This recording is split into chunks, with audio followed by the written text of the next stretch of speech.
Namaku Doni. Aku berusia 35 tahun saat ini. Aku ingin berbagi kisah yang pernah terjadi di desaku 26 tahun silam. Sekitar tahun 1994.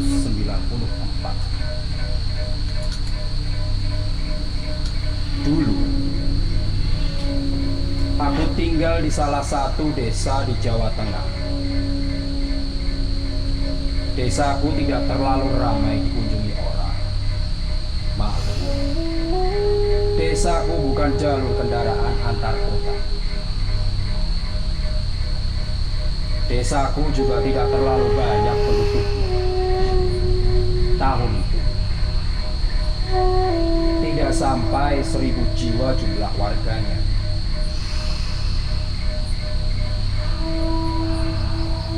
Nah,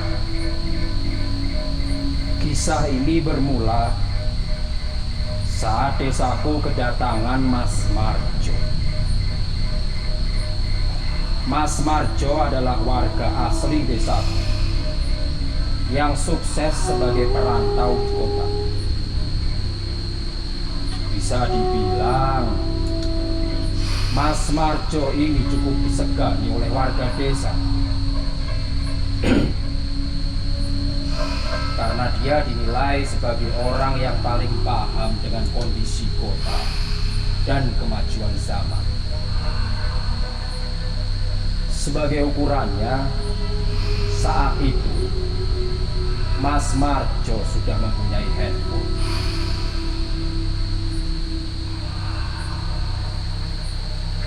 Saat Mas Marjo pulang, seperti biasanya, banyak warga desa yang mengunjungi rumah hanya untuk sekedar menanyakan kabar atau ingin mencari tahu apa yang sedang terjadi dan sedang aktif di kota.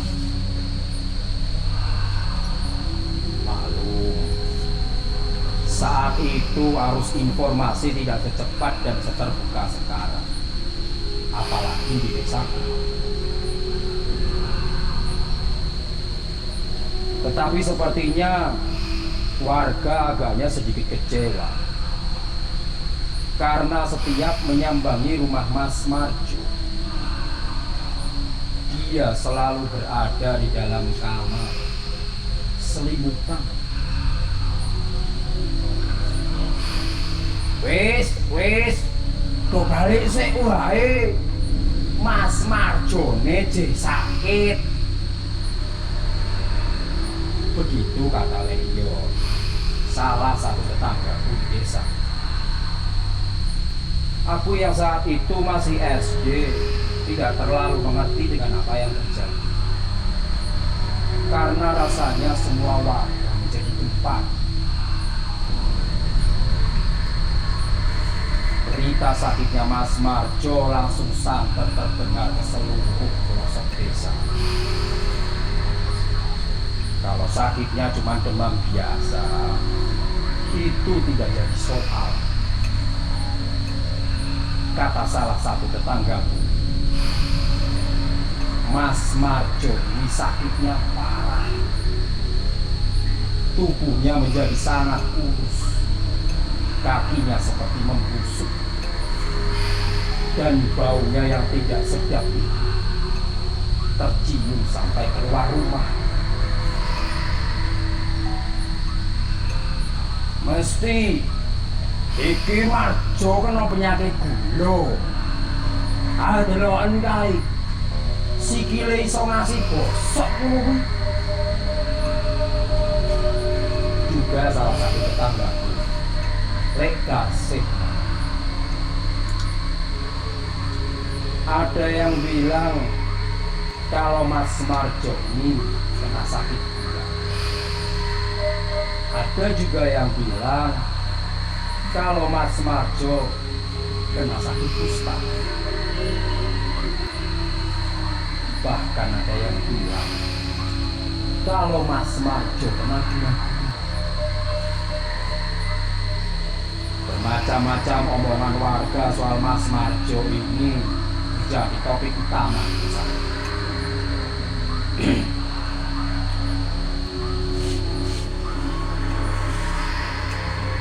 Aku yang saat itu masih kecil juga ikut-ikutan takut dengan berita-berita yang tersiar dari mulut ke mulut. Bahkan kalau aku mau pergi bermain ke sawah, aku harus menutup hidung setiap melewati rumah Mas Marjo, karena memang bau sekali. Pernah suatu kali aku lewat, aku melihat Mas Marjo sedang duduk di teras depan rumahnya.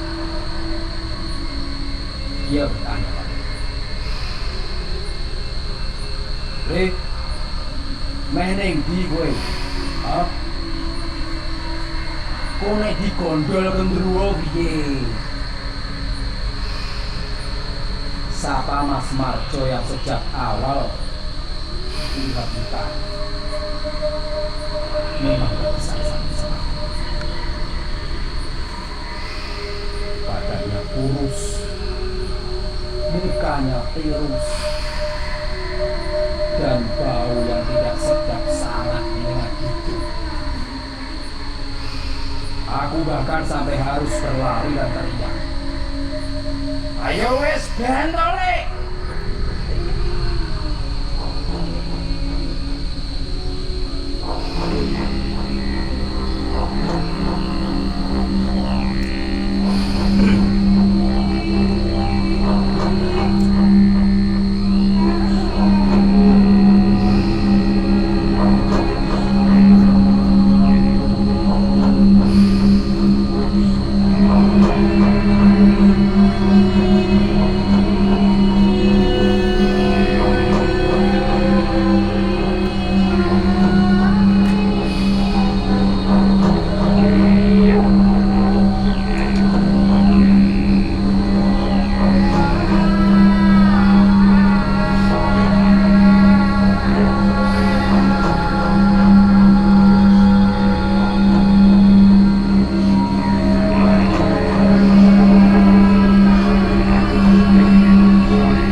Pak Munawir pernah bilang saat mengajar, katanya, sebentar lagi akan ada bencana.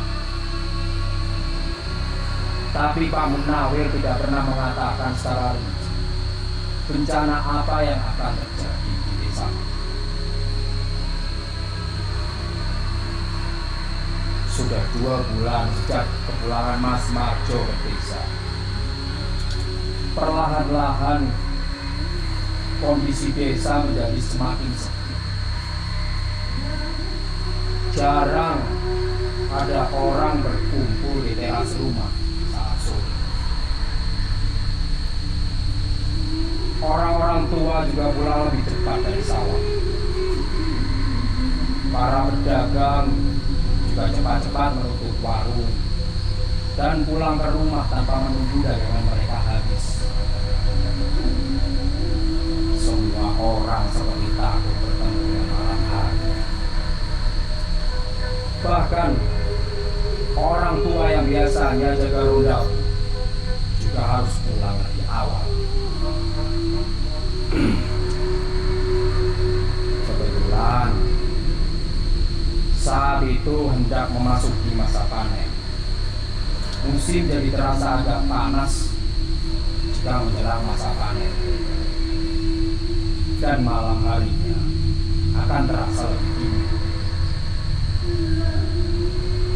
Kata tetangga, Mas Marjo menjadi mayat itu. Dia terlihat berjalan-jalan jika malam tiba, dan tidak ada satu orang pun yang berani melihat.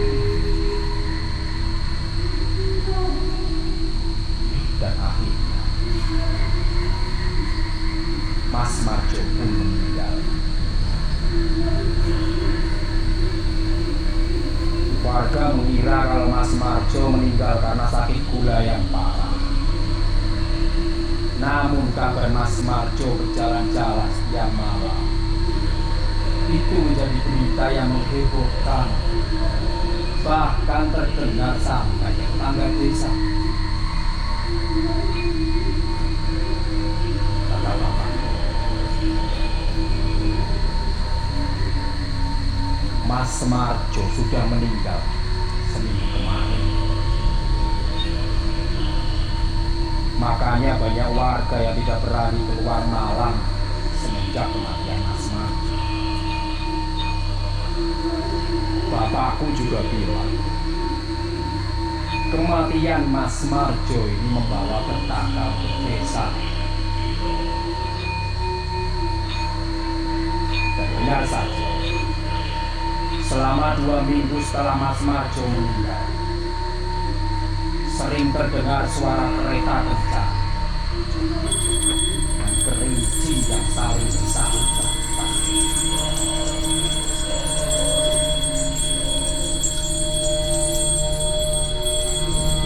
Di Jumani tetanggaku mengaku pernah melihat langsung bentuk kereta kencana itu. Saat itu dia sedang berjaga di pos kampling di gardu pojok utara desa. Kata dia,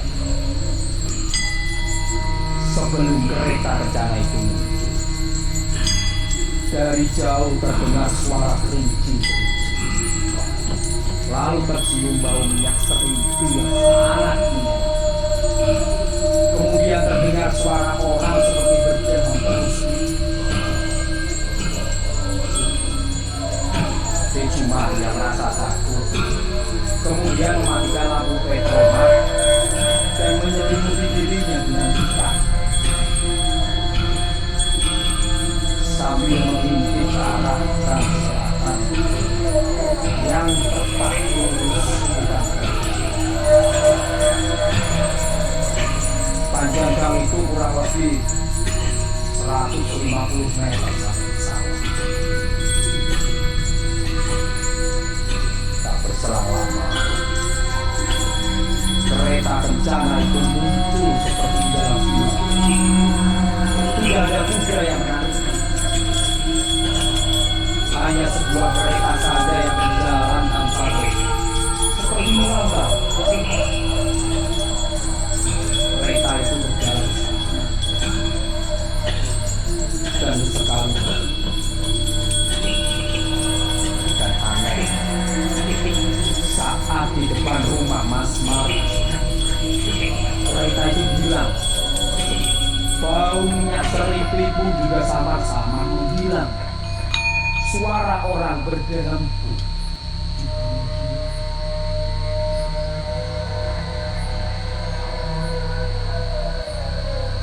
Saat Jumani mau pergi meninggalkan gardu, dia dikagetkan dengan suara nafas seseorang yang membuli. Dan seketika itu, gardu menjadi sangat. Lalu Jumani segera melompat keluar gardu dan bergerak.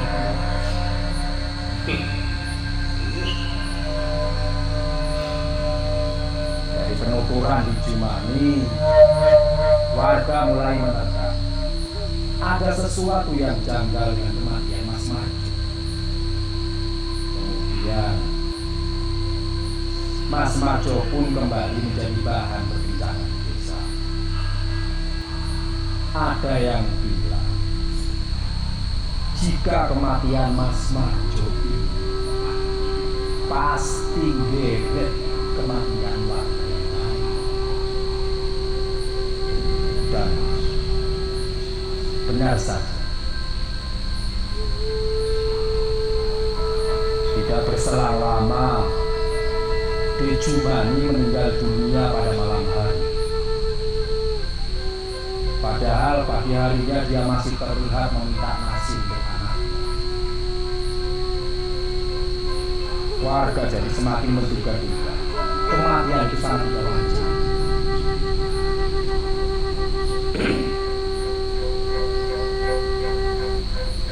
Berselang seminggu setelah kematian di Jumani, Mbah Panut juga meninggal dunia. Letak rumahnya hanya terpaut 3 rumah dari di Jumani. Kematian Mbah Panut ini menambah rasa curiga warga kalau ada sesuatu yang sedang terjadi. Karena Mbah Panut juga pernah bilang kalau beberapa hari ini selalu bermimpi naik kereta kencana.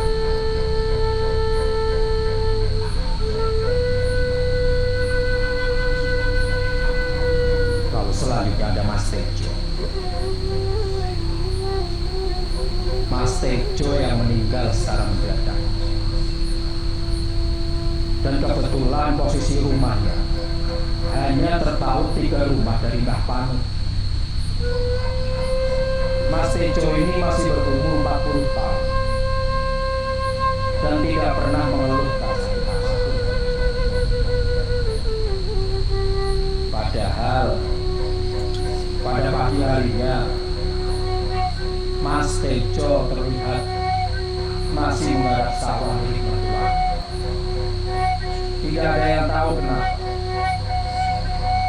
Karena Mas Tejo memang tidak pernah cerita apapun perihal Mas Maju atau kereta kencana.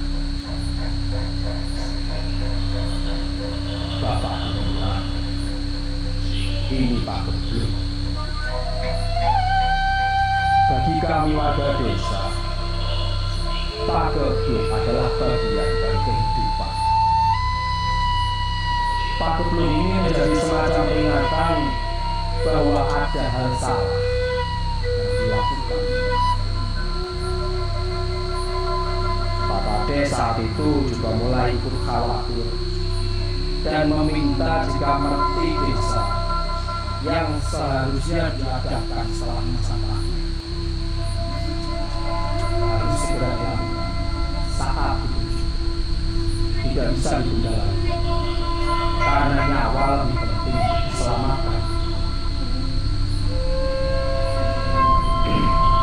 Semua warga setuju dengan Pak Kades. Lalu diadakanlah merti desa sebelum masa panen. Berjalan mengitari desa, merapalkan mantra.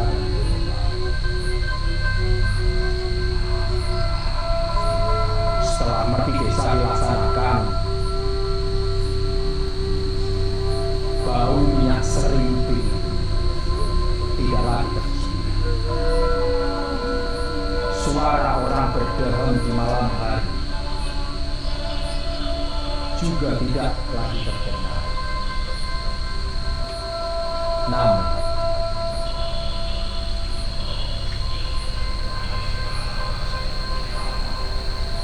suara kerincing kereta kencana masih selalu terdengar.